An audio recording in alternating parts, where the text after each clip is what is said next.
नमस्कार दोस्तों, स्वागत है आपका हमारे official YouTube channel GS by Neeraj sir में। कैसे हैं आप सब? मैं आशा करता हूँ स्वस्थ होंगे, मस्त होंगे और अपनी तैयारी में व्यस्त होंगे। मित्रों, तैयारी आप TGT की कर रहे हैं तो आप इसकी तैयारी में व्यस्त रहिएगा। ईमानदारी के साथ हम बता रहे हैं, TGT में व्यस्त रहेंगे तो बहुत जल्द आपका पेपर होने वाला है और आप 148 इस बार फतेह करके अपने सपने को साकार कर लेंगे। जहाँ तक हमें लग रहा है, अगर आपने अभी तक मेहनत किया है तो 2 से 3 महीना, 90 दिन में बता रहा हूँ, 90 दिन शेष हैं, आराम से मेहनत कर लीजिए। उम्मीद है कि पेपर हो जाएगा और आप अपना बेहतर कर सकते हैं, अपने भविष्य को संवार सकते हैं। अब ज़्यादा देरी न करते हुए सीधे क्लास की तरफ बढ़ेंगे मित्रों। तो अब तक हमने जो क्लास की है उसमें समसामयिक कलाकार हमने पढ़ा है और इस समसामयिक कलाकारों में रविंद्र बाबा का नाम इससे पहले वाली क्लास में देखा था, रविंद्रनाथ टैगोर का। आप जानते हैं रविंद्रनाथ टैगोर को? रविंद्रनाथ को देखे थे, रविंद्रनाथ को नहीं देखे थे, गगनेंद्र नाथ टैगोर को देखे थे, क्योंकि हमने कहा था भारत के पहले घनवादी चित्रकार हैं। और अगर भारत के पहले घनवादी चित्रकार का गौरव प्राप्त है तो रविंद्र बाबा नहीं है, वो गगनेंद्र नाथ है। गगनेंद्र नाथ ठाकुर जो है, रविंद्रनाथ ठाकुर के जो है चचेरे क्या होते हैं? चचेरे क्या होते हैं? भतीजे होते हैं। आप जानते हैं, ये जो है भाई साहब हैं, चचेरे भाई, उनके लड़के हैं, ज्येष्ठ पुत्र हैं गगनेंद्र। और गगनेंद्र के भाई साहब हैं आपके अवनींद्र नाथ ठाकुर, जो बंगाल शैली के प्रवर्तक होते हैं। और इन्हीं की, गगनेंद्र की सिस्टर का नाम होता है, आप जानते होंगे, सुनैनी देवी, विनैनी देवी। सुनैनी देवी भारत की पहली महिला चितेरी होने का गौरव प्राप्त किए हैं, ये भी जानिएगा। तो मित्रों, ये प्रीवियस की क्लास की हम बात कर रहे हैं, गगनेंद्र नाथ ठाकुर को आपने पढ़ा था। अब आज की क्लास में हम लोग यामिनी रंजन राय को पढ़ेंगे। इन्हें भारत का पिकासो कहा जाता है। क्या कहा जाता है?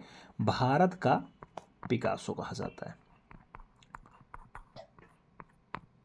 है। मित्रों, थोड़ा सा हो सकता है खराश टाइप का है, तो अभी जस्ट यात्रा था तो थोड़ी सी पानी की दिक्कत थी, तो वही पानी चेंज हुए हैं, इसलिए ऐसा है। तो हो सकता है थोड़ा सा आपको आवाज़ में कुछ परिवर्तन लग रहा हो या बीच में कुछ एक्स्ट्रा शोरगुल हो, तो उसके लिए पहले से ही माफ़ी चाहते हैं, ठीक है। अब क्लास स्टार्ट करेंगे, यामिनी रंजन राय को पढ़ेंगे। तो यामिनी रंजन राय का जो जन्म होता है मित्रों, वो 11 अप्रैल 1887 को होता है। कहाँ पर होता है? बेलिया तोड़ बांकुरा जिला बंगाल में होता है इनका, पश्चिमी बंगाल में इनका जन्म होता है। बांकुरा शहर कई बार पूछा जा चुका है। यामिनी रंजन राय भारत के पिकासो कहे जाते हैं। माँ और शिशु इनकी इतनी बढ़िया रचना है कि ये रचना के लिए यामिनी रंजन राय याद किए जाते हैं। ये रचना ही आपको दिखा देते हैं, ये देखो, माँ और शिशु, ये माँ, ये शिशु यानी बालक। तो माँ और बच्चा एक दूसरे से मेल मिलाप कर रहे हैं। आप देख रहे हैं, सर पे हाथ रख के माँ सहला रही है और बच्चा प्रणाम मुद्रा में है, यानी हाथ जोड़े हुए मुद्रा में है। ऐसा दृश्य माँ और शिशु वाला कैनवास माध्यम में आयल्स यानी तैलीय रंग में बनाया गया है और national gallery of modern art नई दिल्ली में रखा है। यह रचना 1920 की है, याद रखिएगा, 1920। जन्म कब हुआ? 1887 में। कब? 1887 में। रचना कब बनाई इन्होंने? 1920 में। ये माँ और शिशु वाली रचना बनाई। आगे बढ़े मित्रों, आगे बढ़ेंगे, अन्य नामों के बारे में देखेंगे, अन्य रचनाओं के बारे में देखेंगे। ये आपके माँ और शिशु की बात हो रही है। यामिनी रंजन राय की माँ और शिशु वाली रचना है, आयरलैंड कैनवास पे बनाई गई है। National gallery of modern art नई दिल्ली में आपकी सुरक्षित रखी हुई है। 1920 की ये रचना है। कौन सा चित्रकार लोक कला से प्रभावित था? लोक कला से प्रभावित चित्रकार कौन है? यामिनी राय हैं, जिन्हें को यामिनी रंजन राय भी कह दिया जाता है। कलकत्ता के काली घाट के पट चित्रों से प्रेरणा लेने वाले चित्रकार का नाम बताइए। मित्रों, आप जानते हैं पट चित्रण खूब ज्यादा हुआ है, कहाँ का? कलकत्ता में।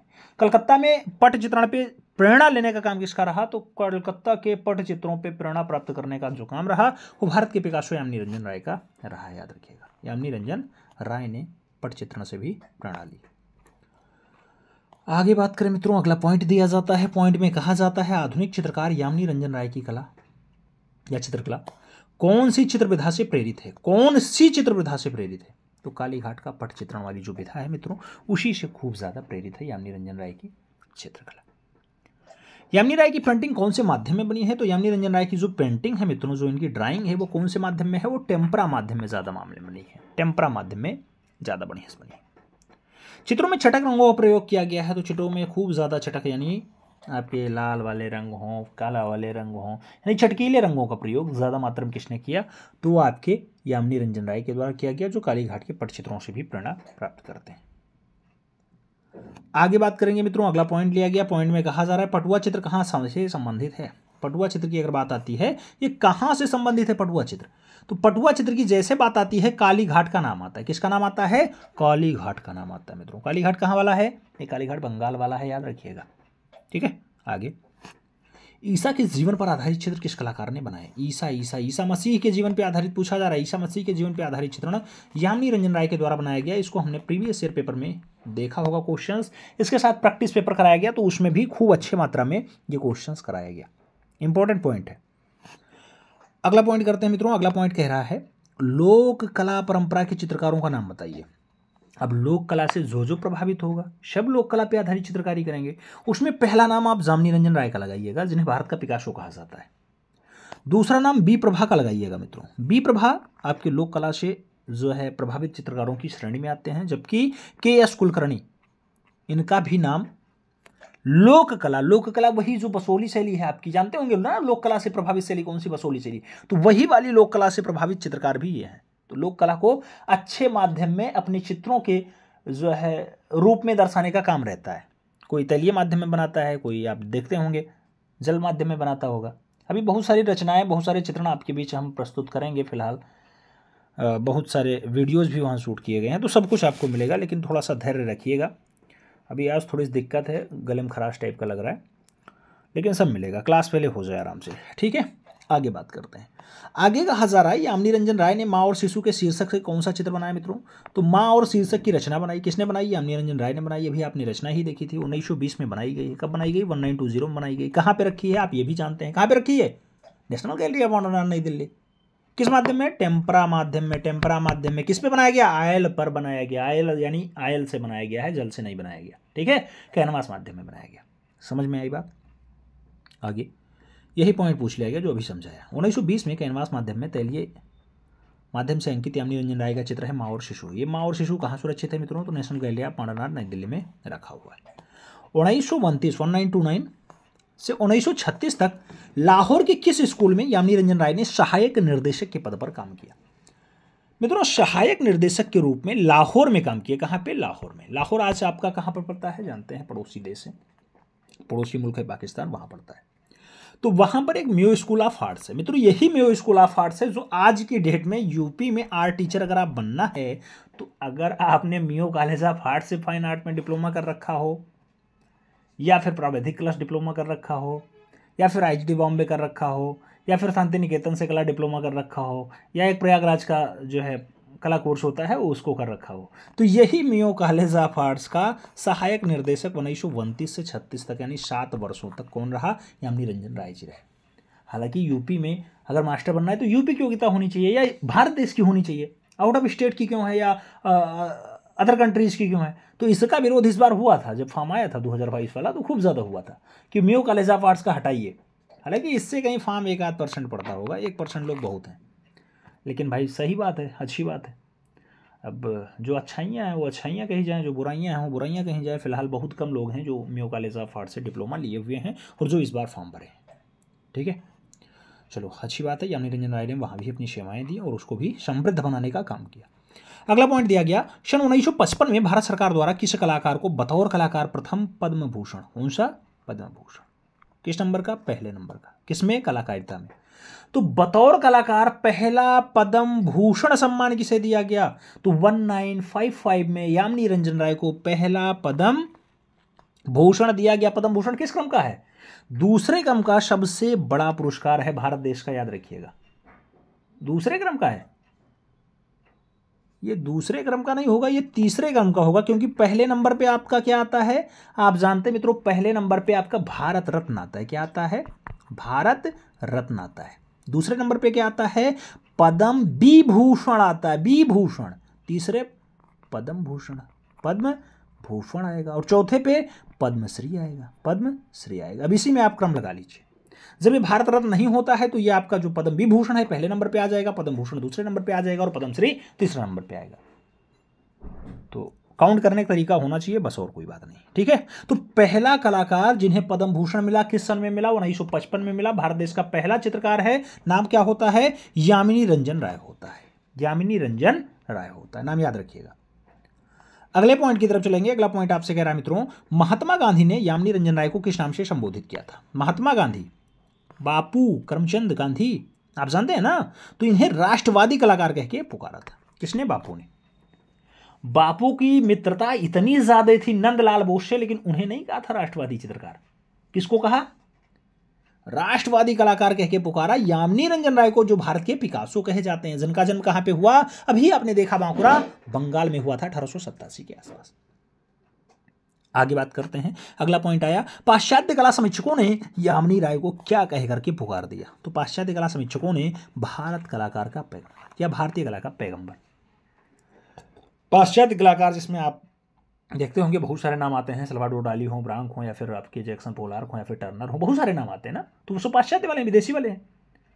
तो उसमें से जो वहां के कला समीक्षक रहे हैं, जो वहां के कलाकारों की समीक्षा करते हैं, किसकी रचना बढ़िया, किसकी रचना अच्छी नहीं है, किसकी रचना विषय विहीन है, ये सब देखना समीक्षक का काम होता है। तो वहां के कलाकार जो समीक्षक हैं मित्रों, वो यामिनी रंजन राय को क्या कहते थे? तो भारतीय कला का पैगंबर कहते थे, यानी भारतीय कला को आगे ले जाने वाला, भारतीय कला को जन्मदाता के रूप में देखते थे। किसको? यामिनी रंजन राय को।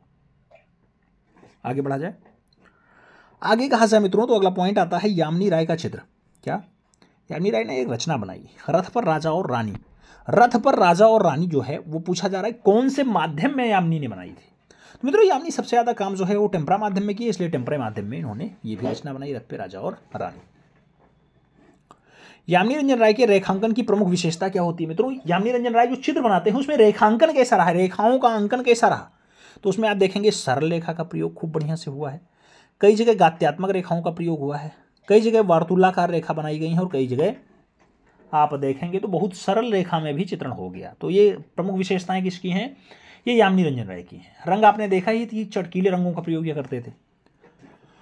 हर एक पॉइंट पूछा जाएगा मित्रों, इसलिए हर एक पॉइंट को समझते हुए आगे बढ़ना है। अगला पॉइंट कह रहा है यामिनी रंजन राय ने अपना जीवन किस रूप में प्रारंभ किया था? मित्रों जीवन की स्टार्टिंग की अगर बात आती है, फैशनेबल कलाकार के रूप में इन्होंने फैशन को आगे बढ़ाने के लिए खूब बढ़िया से काम किया, और उसको आगे ले जाने के लिए अपना जीवन की स्टार्टिंग करवाई, यानी अपना शुरुआती काम इसी से शुरू किया।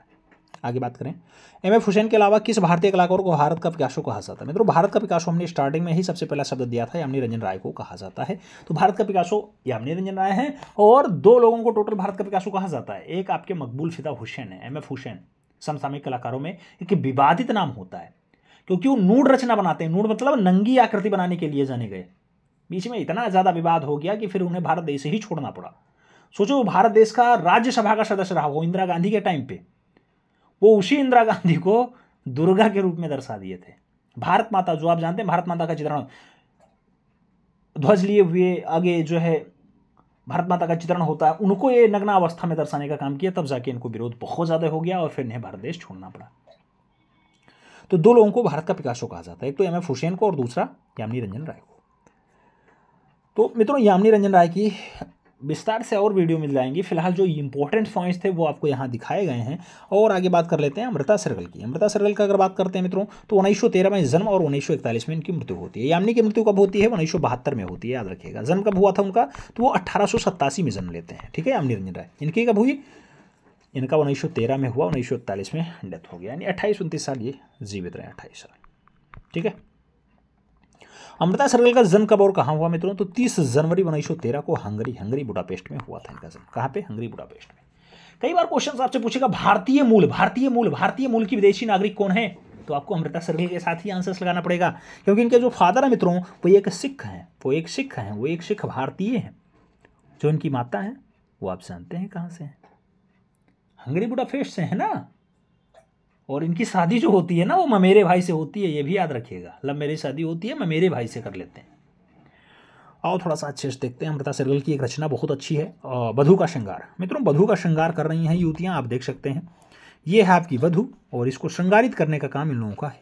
महिलाएं बैठी हुई हैं, श्रृंगार प्रसाधन लिए हुए हैं, इसको दर्शाने का काम किसने किया? अमृता सहगल ने अपने चित्रों के माध्यम से किया। अमृता सहगल जन्म कहाँ पे हुआ मित्रों? आपने देखा बुडापेस्ट हंगरी में हुआ। कब हुआ? 1913 में हुआ। अच्छा, जन्म तो चलो 1913 में हुआ। अब पूछा जाएगा पढ़ाई लिखाई कहाँ हुई, शिक्षा कहाँ हुआ? तो मित्रों शिक्षा के लिए फ्रांस जाएंगी। फ्रांस में कहाँ? पेरिस। कहाँ? पेरिस। और इसी पेरिस में सोचो ये पढ़ाई करेंगे, और इसी पेरिस में इनका क्या बनेगा? आर्ट का स्टूडियो बनेगा, क्योंकि कलाकार हैं तो कलाकार भाई स्टूडियो अपना बनाएगा ही, जहाँ वो अपनी रचनाओं को संग्रहित करेगा, जहाँ वो अपनी रचनाओं को बनाएगा। रखेगा, उकेरेगा, ठीक है। तो वो भी पेरिस में रहा है, पूछा जाता है क्वेश्चन। और ये जो वधू का श्रृंगार वाली रचना है कब की है? 1937 की है, 1937 की है, ठीक है।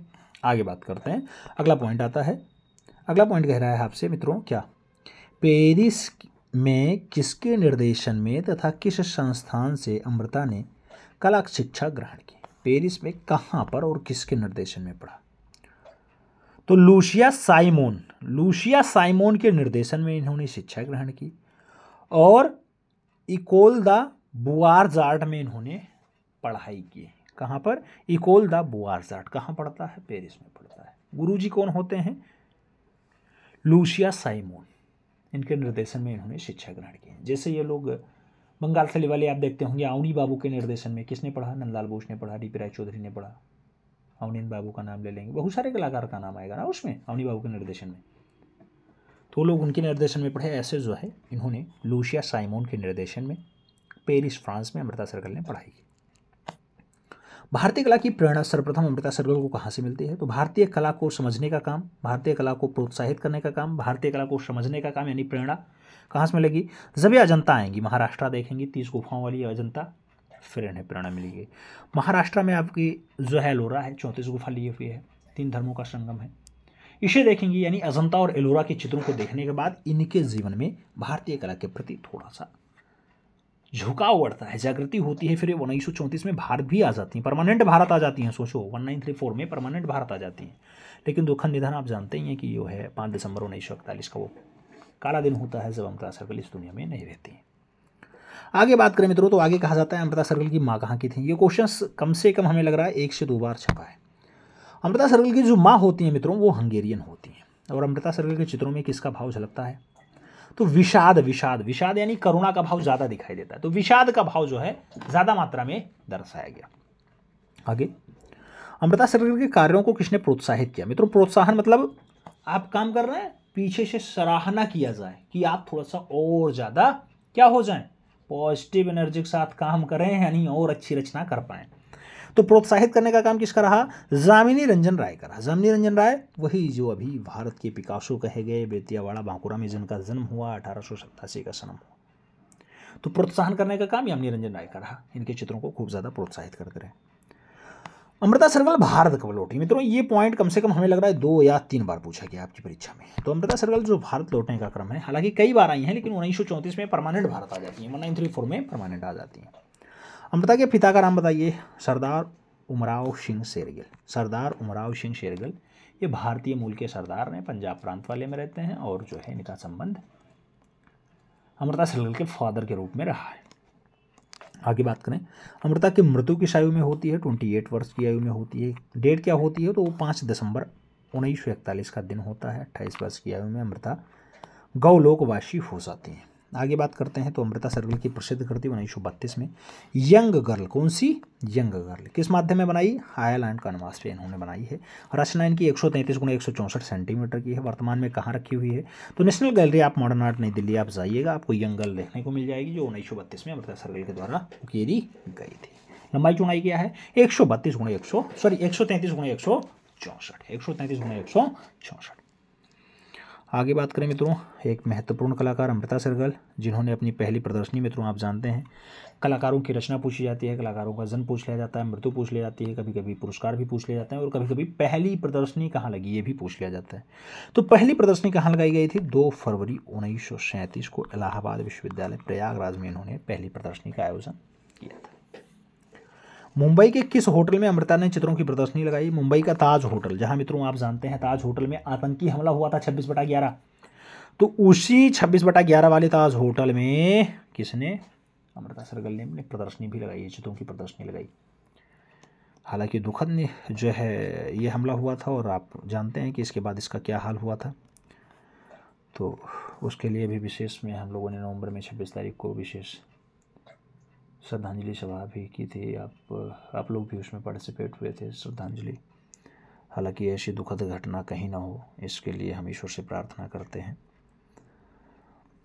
आगे बात करें, प्रसिद्ध तैलचित्र 3 वुमेन किस में चित्रित किया गया? अमृता सरगल में चित्रित किया गया। मित्रों याद रखिएगा, क्वेश्चंस को एक दूसरे से कोरिलेट करेंगे तभी याद हो पाएगा। आप जानते हैं ताज होटल में किसने जो है चित्रों की प्रदर्शनी की, तो आप कहेंगे अमृता सरगल ने की थी। आप ये भी जान पाएंगे कि एक बढ़िया रचना जिसे कहा जाता है यंग गर्ल्स, जो 1932 की रचना है, किसने बनाई थी, तो 133 गुणा 164 सेंटीमीटर के आकार में अमृता सरगल ने बनाई थी। इरविन वोग्टे भारतीय संस्कृति के लेखक है मित्रों। ये कौन थे, तो ये अमृता सरगल के चाचा जी थे। कौन थे, अंकल जी थे। किस अंग्रेज कवि वायरान को भारतीय संस्करण कहा जाता है मित्रों। आप जानते हैं किसे अंग्रेज कवि वायरान का भारतीय संस्करण, तो अंग्रेज कवि हैं वायरान को भारतीय संस्करण अमृता सरगल को कह दिया जाता है। अमृता सरगल का विवाह यानी शादी किससे होती है, तो डॉक्टर विक्टर एगॉन से करती हैं। किससे, डॉक्टर विक्टर एगॉन से, हंगेरियन के चचेरे भाई हैं। आप जानते हैं ये चचेरे भाई लगते हैं, लेकिन इन्हीं से इनकी शादी हो जाती है, इसी से ये शादी करती हैं। हालांकि घर वालों का मन नहीं होता है, लेकिन इन्होंने शादी की। अमृता की बहन का नाम बताइए। अमृता की बहन मित्रों इंदिरा होती हैं, इसलिए कई बार क्वेश्चंस पूछा गया अमृता सरगल की बहन का नाम बताओ, इंदिरा। अमृता विमान सुंदरम के रिश्ते में क्या, तो आप जानते हैं अमृता जो है विमान सुंदरम के रिश्ते में मौसी लगती हैं, क्योंकि जो विमान सुंदरम है वो इंदिरा के पुत्र हैं। किसके पुत्र हैं, इंदिरा के पुत्र हैं। आगे बात किया जाए मित्रों, तो अगला पॉइंट आता है विमान सुंदरम किसके लिए प्रसिद्ध हैं मित्रों, तो प्रतिष्ठापन के लिए विमान सुंदरम का नाम बहुत इंपॉर्टेंट रहा है। और बात करते हैं अमृता सरगल मुख्य रूप से किस कलाकार के प्रति प्रभावित थीं, तो पॉल गॉर्गिन के प्रति ज़्यादा प्रभावित रहे। उनके चित्रों से बहुत कुछ सीखने को मिला। अमृता सरगल के कुछ प्रसिद्ध चित्रों का नाम बताइए। दक्षिण भारतीय ग्रामीण बाजार जाते हुए 1937 की रचना है। 3 महीने 1935 की रचना है। पर्वतीय महिलाएं, उसके साथ केले बेचने वाले, उसके साथ ब्रह्मचारिणी, ये सब रचनाएं हैं जो अमृता सरगल ने बढ़िया रचनाओं में बताया है कि ये सबसे अच्छी रचना है। हालांकि ये रचनाकारों की सभी रचनाएं अच्छी होती हैं, लेकिन उसमें से कुछ फेमस हो जाती हैं, कुछ ज़्यादा लगन के साथ लगती हैं तो ज़्यादा बढ़िया हो जाती हैं, ज़्यादा फेमस हो जाती हैं। आगे बात करें तो अमृता में सर्वाधिक चित्र कहाँ सुरक्षित है मित्रों, तो अमृता के मैक्सिमम चित्र आपको देखने को मिलेंगे वो राष्ट्रीय आधुनिक कला संग्रहालय नई दिल्ली जाने पर मिल जाएंगे। बाल बधू किसकी आकृति है, बाल बधू आप जानते हैं अमृता सरगल की रचना है। बाल बधू हो, श्रृंगार का बधू हो, ये सब रचनाएं, या फिर आपका यंग गर्ल्स रचना है, ये किसका है, तो ये अमृता सरगल की अच्छी रचनाओं में शुमार है। भारतीय विषयों को पाश्चात्य शैली में किसने चित्रित किया, भारतीय विषयों को पाश्चात्य शैली में बनाने का काम अमृता सरगल का रहा है। और आगे बात करते हैं मित्रों, तो आपसे कहा जा रहा है कि अमृता के किस चित्र पर all India fine arts and craft society नई दिल्ली की ओर से स्वर्ण पदक मिला था, तो भारतीय लड़कियां इनकी रचना है अमृता सरगल की। इसी पे जो है इन्हें स्वर्ण पदक यानी गोल्डन अवार्ड से सम्मानित किया गया था। किससे, all India fine art craft society नई दिल्ली से। आगे बात करेंगे अमृता के टोरसो नामक चित्र कहाँ से पुरस्कार मिलता है। ग्रैंड सैलोन से जो है टोरसो वाली रचना के लिए अमृता को पुरस्कार मिल जाता है। और आगे बढ़ेंगे मित्रों, तो आगे कहा जाता है अमृता सरगल ने अपना स्टूडियो कहाँ बनाया था, तो हमने स्टार्टिंग में यही बात की थी कि अमृता सरगल का जो स्टूडियो बनेगा मित्रों, जहाँ पे रचना करेंगी, अपने चित्र रखेंगी, सुरक्षित करेंगी या बनाने का प्रयास करेंगी, वो जहाँ उन्होंने पढ़ाई की यानी पेरिस में ही उन्होंने अपना स्टूडियो भी बनाया था। दक्षिण भारत की यात्रा के दौरान अमृता बम्बई के जो बम्बई था वहाँ पर एक खास व्यक्ति से इन्होंने मिला, तो उस व्यक्ति का नाम क्या है, कार्ल खांडलावाला से बम्बई की यात्रा के दौरान किसने मुलाकात की, तो मुलाकात होती है अमृता सरगल की। और आगे बढ़ोगे, कार्ल खांडलावाला किस रूप में प्रसिद्ध है मित्रों, तो आप जानते हैं एक बढ़िया कला इतिहासकार हैं, उसके साथ अधिवक्ता हैं कार्ल खांडलावाला, बहुत सारी पुस्तकें लिखी हैं। और आगे बात किया जाए तो आगे कहा जाता है मित्रों मई 1935 में इंग्लैंड के पत्रकार मालकॉम मोंगेरियस, कौन, मालकॉम मोंगेरियस मिलने के पश्चात किस अंग्रेज दैनिक समाचार पत्र के सहायक संपादक और अंग्रेजी लेखक के रूप में कार्य किया है, तो the Calcutta statesman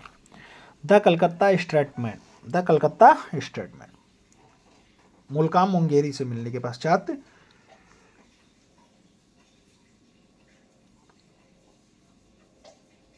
the Calcutta statesman में अमृता सरगल ने कार्य भी किया है पत्रकार के रूप में। आगे बात करेंगे तो आगे कहा जाता है मित्रों 22 नवंबर 2018 को भारत में सुदबी की पहली नीलामी होती है, उसमें अमृता सरगल की कृति आती है लिटिल गर्ल। और little girl in blue cool को कितने रुपए में बेचा जाता है मित्रों, तो little girl in blue cool जो बेचा जाता है वो 18.69 करोड़ में बेचा जाता है, CR में बेचा जाता है। एक रचना 18.67 करोड़ में 1.69 करोड़ में बिक जाती है, जो 22 नवंबर 2018 को सुदबी की नीलामी में बिक्री होती है। महंगी रचना है मित्रों, आप जानते हैं कि इसकी रचना है अमृता सरगल ने बनाई थी। हालांकि अमृता सरगल की अन्य रचनाओं में बहुत सारी रचनाएं हैं, चाहे वो यंगल्स आती हों, चाहे वो आपने देखा हो 3 वुमेन वाली रचना, या फिर अन्य रचनाएं जिसमें ये बहुत अच्छे ढंग से दर्शाने का प्रयास करती हैं और भारत की अजंता और एलोरा के चित्रों से जो परिवर्तन इनके दिमाग में आया, जो नया कुछ सीखने को मिला, वो अपने चित्रों के माध्यम से उकेरने का काम करते रहे। फिलहाल इनकी मृत्यु जो है आप जानते हैं कि 1941 में हो जाती है। तो इस रूप से हम लोगों ने अमृता सरगल और यामिनी रंजन राय को आज कुछ इंपॉर्टेंट पॉइंट्स पढ़ने का प्रयास किया। कैसा लगा कमेंट के माध्यम से ज़रूर बताइएगा। मिलते हैं क्षण में, तब तक के लिए दिल से सैल्यूट। जय हिंद।